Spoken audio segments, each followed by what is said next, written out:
الحمد لله رب العالمين والصلاة والسلام على أشرف الخلق أجمعين نبينا محمد وآله وصحبه أجمعين masu ganinmu da sauraronmu assalamu alaikum wa rahmatullahi wa barakatuh. Ga mu anan cikin Abuja a airport, mun taso daga Kano muna shirin tafiya zuwa Sokoto birnin Shehu. Na yi ta karanta abubuwa da mutane suka yi ta korafi a kai na yawan sanyi da ake fama da shi. Ana ta magana sanyi ya yi yawa, sanyi ya yi yawa, sanyi ya yi yawa. Tabbas sanyi ya yi yawa. Kama wannan ba zai sa a daina sanyin ba, ko ba zai sa a ɗauke sanyin ba. Kawai abin da za mu gode wa Allah ta'ala da ya zama muna da yanayi guda hudu. Muna da yanayin sanyi, muna da yanayin zafi, muna da yanayin damuna, muna da yanayin bazara.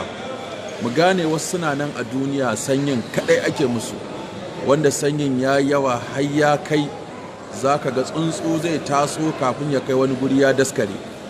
Haka kuma za ka ga wani gurin ana yin tsananin sanyin da ya kai mutum ba zai iya fitowa ya tafiya minti 10 ba, sai ka ga ya zama kankara. Daga motoci sun zama kankara, sun daskare, hanyoyi sun daskare. To kaga Allah bai bamu irin wannan yanayi ba, balle mu ce sanyin yayi tsananin da yake azabtar da mu. Kuma sanyi dama Allah zai iya mutane azaba ma da shi in yayi yawa irin wannan.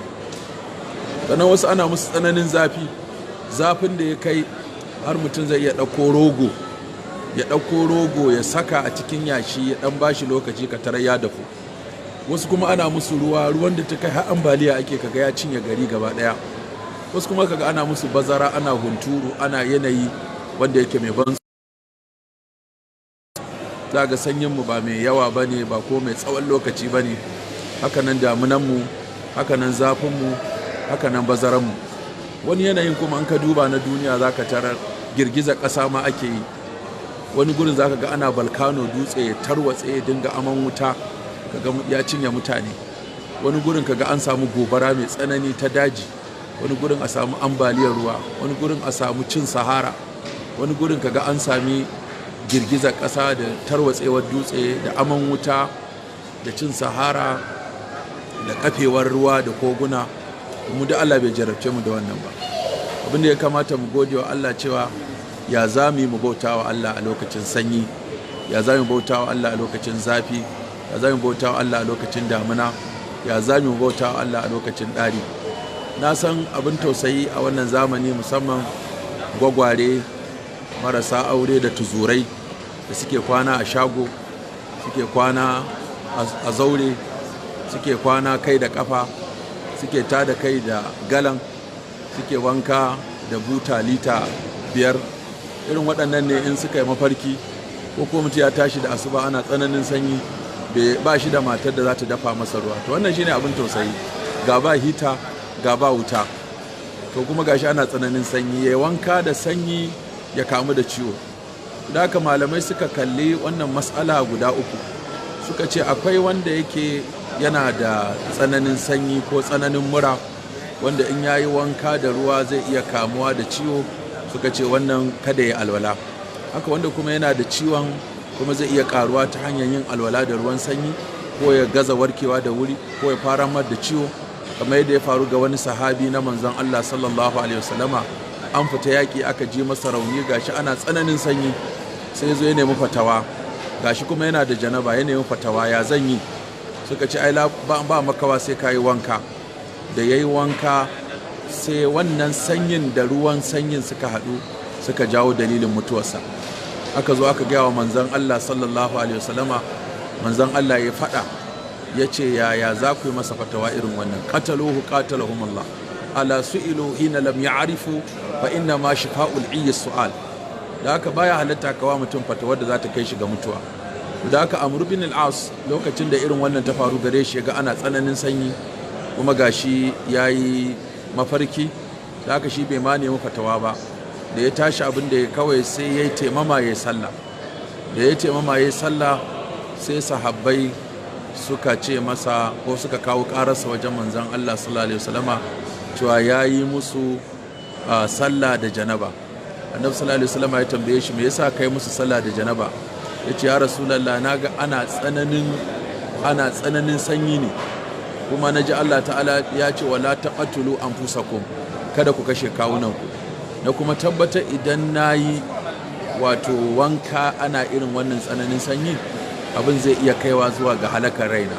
Haka sai na shafa wa kaina ruwa, na je na yi taimama na yi sallah. Manzo Allah ya goyi bayansa akan wannan ra'ayi na kai ya je ya kashe kansa ko ya sawa kansa larura ko ya sawa kansa ciwo ko kuma ya jawo kansa rashin warkewa da wuri.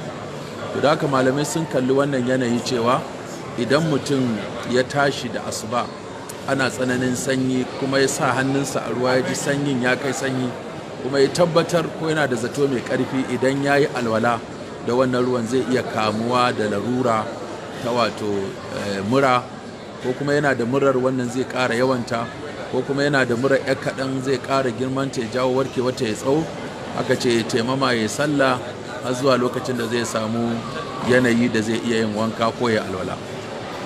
Ba haka nan kuma an yi la'akari da cewa yanzu lokaci ne na faffashewar kafa da kaushi da faso, da haka mutum an ba shi dama ya nemi takalmi kafa ciki da safa ya dinga sawa.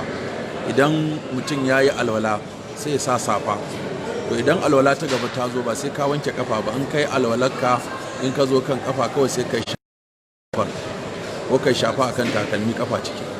Ga yanzu misali kamar kafata gashi ina da safa a kafata, in na zo kawai shafa zan yi akai kuma da takalmi kafa ciki. Haka mutum zai dinga yi saboda samun sauki har tsawon awa 24 a zaman gida zuwa awa 72 a lokacin tafiya. Wannan sauki ne daga Allah. Sannan idan kuma sanyin ba mai yawa bane mutum ya daure ya yi alwala, din zai samu lada, tunda Annabi sallallahu alaihi wasallam ya ce ana ba mutum lada idan ya yi alwala a lokacin da ake sanyi. Kuma sanyi yanzu musamman sallar asuba, lokacin asuba ya kamata mu daure mu dinga zuwa masallaci, don yanzu aka ga masallaci ko yau da muka sallar asuba na ga masallacin bai cika sosai ba. To a daure a dinga fitowa da wuri ana zuwa sallar asuba. Wannan aiki ne na lada wanda Allah zai daga darajar mu, ya ƙara matsayin mu, ya gafarta zunuban mu. Mu dinga daurewa muna hakuri da ibada, ko mu dinga godewa Allah. Kullum kana yanayi ka dinga kallon wanda yanayinsa ya fi naka tsanani, sannan kana cikin daɗi ka duba wanda shi kuma bai kai ka jin daɗi ba. Annabi sallallahu alaihi wasallam ya ce ka kalli na ƙasa da kai a harkar duniya, wannan zai sa ka dinga wa Allah godiya. Ka kalli na sama da kai a harkar lahira, wannan zai sa ka ƙara ƙoƙari. Kana kallon na ƙasa da kai a harkar duniya, za ka wa Allah godiya ya maka fiye da yadda ya wani. In kana kallon na sama da kai a harkar lahira, za ka ƙara ƙwazo ka ƙara himma. Haka muna godewa Allah wannan yanayi da muke ciki na sanyi. Allah ya sa mu yi amfani da lokacin sanyi mu bauta wa Allah, Allah kuma ya karɓi bautanmu, Allah ya gafarta zunubanmu. Duk alherin da ke cikin wannan yanayin na sanyi Allah ya haɗa mu da shi, duk sharrin da ke ciki Allah ya tsare mu. Allah kuma ya ba mu ƙarfin gwiwa, ya cire mana kasala, ya sa mu bauta masa a cikin wannan yanayi, ya kuma karɓi ibadanmu, ya kuma ba mu wucewa lafiya. Kuma tuzuraye da marasa aure da masu kwanan shago da marasa iyali da wanda ba su da wanda za su dafa musu ruwa, da wanda za su tashe su su sallah asuba, ko muna fata Allah ya rufa muku asiri kafin sanyi mai zuwa, a ce kowa ya shiga daga ciki. Yana da kyau mutum ya shiga daga ciki din. Mutum yana da iyali, kaga aiko biyu ne, ka tashi ka tashe ta, ta tashi ta tashe ka, sai kowa ya amfana da alakarsa da kowa. Haka ina mana fatan alheri baki daya. Allah ya ƙara mana zaman lafiya, Allah ya ƙara mana albarka, Allah ya albarkaci matanmu, ya albarkaci 'ya'yanmu, ya albarkaci gidajenmu, ya mana albarka a iliminmu da sana'armu da aikinmu da ƙasarmu, ya yi mana bala'i da tashin hankali da musifa da kashe-kashe da fitintunu da zubar da jini da bala'o'i da masifu da annoba da kwalara da musifa da tashin hankali duka Allah ta'ala ya raba mu da wannan, ya kuma zaunar da mu lafiya a wannan ƙasa tamu Najeriya da sauran maƙotanmu baki ɗaya. Allah kuma ya ba mu albarka baki ɗaya. Ina muku fatan alheri. Allah kowa ya kai shi zuwa ga bukatarsa, Allah kowa ya biya musu bukatarsa ta alheri. Wanda suke da aure Allah ya zaunar da su da iyalinsu lafiya, wanda ba su da auren kuma Allah ya ba su mata na kwarai masu albarka. Kuma ina ƙara yi mana nasiha da abinda manzon Allah sallallahu alaihi wasallama yake mana nasiha da shi, cewa ittaqillah haythu ma kunta wa atbi as-sayyi'ata al-hasanata tammuha wa khaliqin nas bi khuliqin hasanin. Annabi sallallahu alaihi wasallam yayi wa Mu'az dan Jabal nasiha nan guda uku, yace ka ji tsoron Allah duk inda kake, ko kai kadai ne ko a cikin jama'a kake ko bakunta kake ko a zaman gida, a harkarka ta ilimi ce ko ta sana'a ko ta mulki ko ta kasuwanci ko ta kaki ko ta siye ko ta siyarwa ko ta karɓa ko ta bayarwa ko ta ajiya ko ta 'ya'yanmu ko ta matanmu, duk mu ji tsoron Allah. Abin da ake nufi tsoron Allah, in ya ce a yi mu tashi mu yi, in Allah ya ce a bari mu bari, in Allah ya bamu mu gode, in bai bamu ba mu yi haƙuri, sannan kuma mun yi laifi mu ce mun tuba, sannan mu cika zukatanmu da san Allah, da girmama Allah, da kwaɗayin rahamar Allah, da kuma tsoron azabar Allah. Sannan kuma na biyu a tibi sai ya tattanwa ka biyar da kyakkyawa a kan mummuna sai ta goge ta. Kowa yawa kansa gyaɗar dogo ya ga cewa ayyukansa na alkhairi su suke karuwa, na sharrin suna raguwa. Inda akan hanya muke yau sai ka ji an ce ba wannan, wani ya shiga ba zai fito ba, wani ya fito ba zai shiga ba, wani ya tafi ba zai dawo ba, wani ya dawo ba zai tafi ba, wani ya kwanta ba zai tashi ba, wani ya tashi ba zai kwanta ba, wani yana dariya ba zai gama ba, wani yana aikin kirki bai gama ba, wani yana aikin sharri bai gama ba.